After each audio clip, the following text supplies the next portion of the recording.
আসসালামু আলাইকুম। চলে আসলাম আবারও কৃষি ও খামার ইউটিউব চ্যানেলে, সবাইকে স্বাগতম। চলে আসলাম আবারও একটি আজকের নতুন ভিডিও নিয়ে। আপনারা ভুট্টার ফলন কিভাবে বেশি করবেন, সাথে আরও আপনার ভুট্টার দানা তো মোটা করতে হবে। ভুট্টার যখন আপনি দানাটা মোটা করবেন তখন অবশ্যই আপনার ভুট্টার ফলন বেশি হবে। এটা অবশ্যই আপনারা খেয়াল করবেন।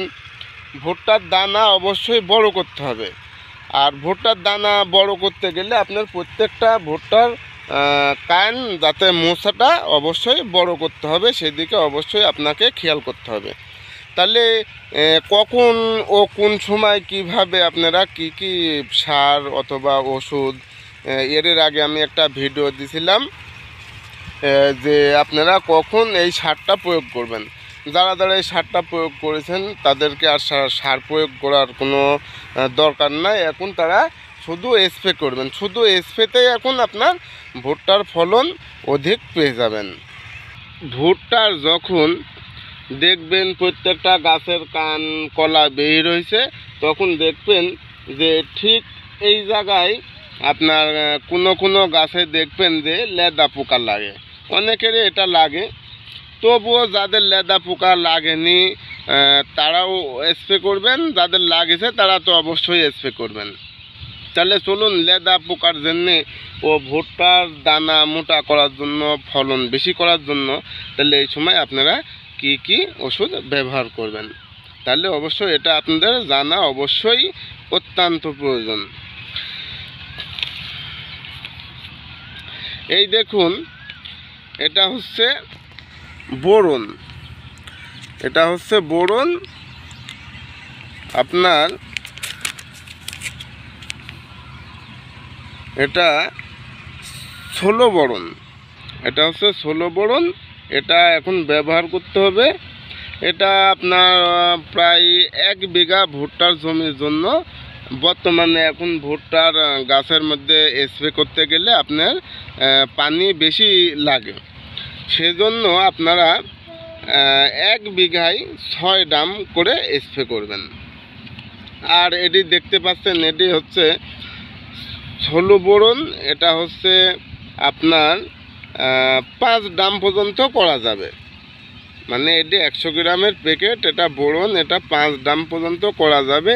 যাদের আপনার বোরন সারের সময় যখন ভুট্টা রোপণ করেছিলেন তখন কিন্তু আপনারা কেউ বোরন দিয়েছেন অথবা কেউ দেননি। যারা দিয়েছেন অথবা দেননি তারা এখন প্রত্যেকেই এই সময় এই বোরন দিয়ে স্প্রে করতে হবে, কারণ বেশিরভাগই আমাদের ফসলে বোরনের অভাব থাকে। আর এই সময় যদি আপনারা এই বোরন দেওয়া স্প্রে করেন তাহলে অবশ্যই আপনার বোরনের ঘাটতি পূরণ হবে। তাহলে অবশ্যই আপনার ভুট্টার ফলন অবশ্যই বৃদ্ধি পাবে। আর সাথে আপনারা, যেহেতু এখন বেশিরভাগই এই সময় ভুট্টার লেদা পোকা লেগে থাকে, আপনারা এই দেখুন, আপনাদের হচ্ছে হেকমি 5 ইসি ওষুধ। এটা হচ্ছে পাতা, এটা হচ্ছে পাতার ওষুধ। আপনারা এটি হচ্ছে 20, এটি হচ্ছে 20 10 মিলি করে একটি ড্রামে একটি করে স্প্রে করতে পারবেন। শুধু এটা হচ্ছে লেদা পোকার জন্য। আরও অন্যান্য পোকারও মানে কাজ করবে, বেশিরভাগ করে লেদার জন্য এই ওষুধটা প্রয়োগ করবেন।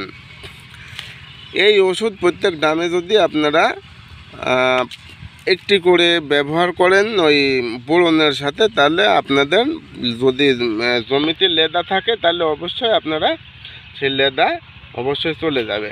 সাথে আরেকটি জিনিস অবশ্যই ব্যবহার করবেন, 100% যেন আপনাদের লেদা না থাকে, লেদা পোকা যেন না থাকে। তাহলে আপনারা কি ব্যবহার করবেন? এই দেখুন, এটা হচ্ছে হুইল পাউডারের গুঁড়া। এটা হচ্ছে হুইল পাউডারের গুঁড়া। এটা হচ্ছে আধুনিক পদ্ধতিতে আমরা ব্যবহার করে থাকি। এটা আপনার ভুট্টার জমিতে প্রায় প্রথম দিকে আর শেষ দিকে দুইবার ব্যবহার করলে আপনার জমিতে কখনো আর লেদা পোকা আপনারা কখনোই দেখতে পাবেন না। এটা আপনার হুইল পাউডারের গুঁড়া আমি বাসা থেকে নিয়ে আসছি।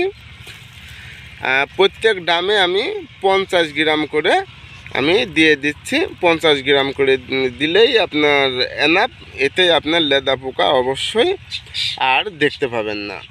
এই হুইল পাউডারটা অবশ্যই সাথে আপনারা ব্যবহার করবেন। প্রতি ডামে 50 গ্রাম করে ব্যবহার করবেন। প্রত্যেক ডামে আপনার একটি করে পাতা ব্যবহার করলে যথেষ্ট। প্রত্যেক ডামে একটি করে আপনারা পাতা ব্যবহার করবেন। এটা হচ্ছে এসিআই গ্রুপের হেলকেম পাতা। এটা এসিআই গ্রুপের হেলকেম পাতা। এই পাতাটা অত্যন্ত কার্যকরী। আপনারা অন্যান্য গ্রুপের অন্যান্য কোম্পানিরও সাথে ব্যবহার করতে পারবেন, সমস্যা নাই। এটা যদি কাল না পেয়ে থাকেন, কিন্তু আমি এসিআই গ্রুপের ব্যবহার করতেছি।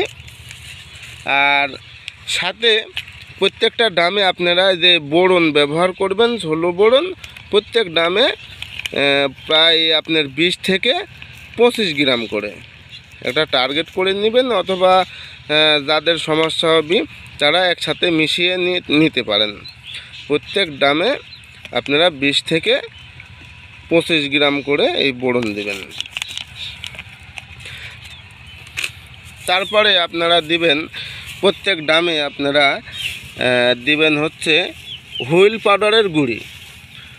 আন্দাজ মতো দিবেন। আমি দিচ্ছি প্রত্যেক ডামে 50 গ্রাম করে হুইল পাউডারের গুঁড়ি দিবেন।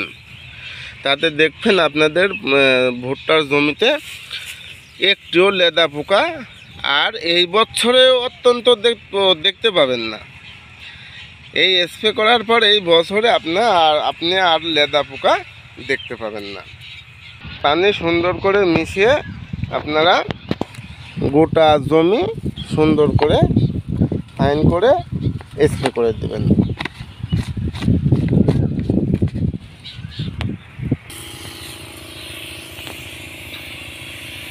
এইভাবে গোটা জমি প্রত্যেকটা দেখবেন খুবই সুন্দর করে আপনারা এইভাবে স্প্রে করে দিবেন।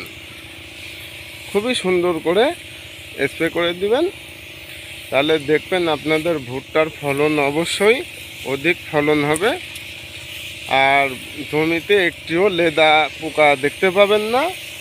আরেকটি বিষয়, আরেকটি জিনিস একটু আপনারা লক্ষ্য করে দেখুন, যে মানুষ বলে যে ভুট্টার গাছে একটি করে কলা হলে নাকি ভুট্টার ফলন বেশি হয়। আসলে কি তাই? তাহলে কি যদি কাল আপনাদের আমি যে আমার গাছে, আমার প্রত্যেকটা গাছে 2টা করে কান বেড়াইছে, একদম 2টা করে, মানে প্রত্যেকটা গাছে 2টা করে কান বেড়াইছে, তাহলে আমার কি ফলন কম হবে? 2টা করে কান বাড়ালে নাকি বলে অনেকে বলে যে ভুট্টার ফলন কম হয়। কিন্তু আমার প্রত্যেকটা গাছে 2টা করে কান, প্রত্যেকটা গাছে 2টা করে কান হয়েছে। তাহলে দেখুন, কিন্তু কেন মাশাআল্লাহ অনেক বড় বড়। আমি খুব চেষ্টা করেছি, আমি আমার ভুট্টার ফলন কিভাবে বেশি করা যায়, কিভাবে ভুট্টা করা যায় সেই সম্বন্ধে আমি খুব চেষ্টা করেছি। আপনারা কিভাবে ভুট্টা চাষ করবেন সেই সম্বন্ধে কিন্তু আমার ইউটিউব চ্যানেলে বলে দিয়েছি, ফেসবুক চ্যানেলে বলে দিয়েছি। আমি যে এই পদ্ধতিতে ভুট্টা চাষ করেছি, এই বিষয়টা আপনারা মানুষের কাছে অন্য চ্যানেলে শেয়ার করে দিবেন। তারাও যেন এই পদ্ধতিতে ভুট্টাটা চাষ করতে পারে, তারাও যেন এই পদ্ধতিতে ভুট্টা চাষ করে লাভবান হতে পারে। অবশ্যই আপনারা চ্যানেলটা তাদের শেয়ার করে দিবেন। আর এমন নতুন ভিডিও পেতে অবশ্যই চ্যানেলটি, আপনারা যারা চ্যানেলটি এখনও সাবস্ক্রাইব করেননি তারা চ্যানেলটি অবশ্যই সাবস্ক্রাইব করে রাখবেন, পাশে থাকা বেল আইকন অন করে রাখবেন। ধন্যবাদ। আসসালামু আলাইকুম।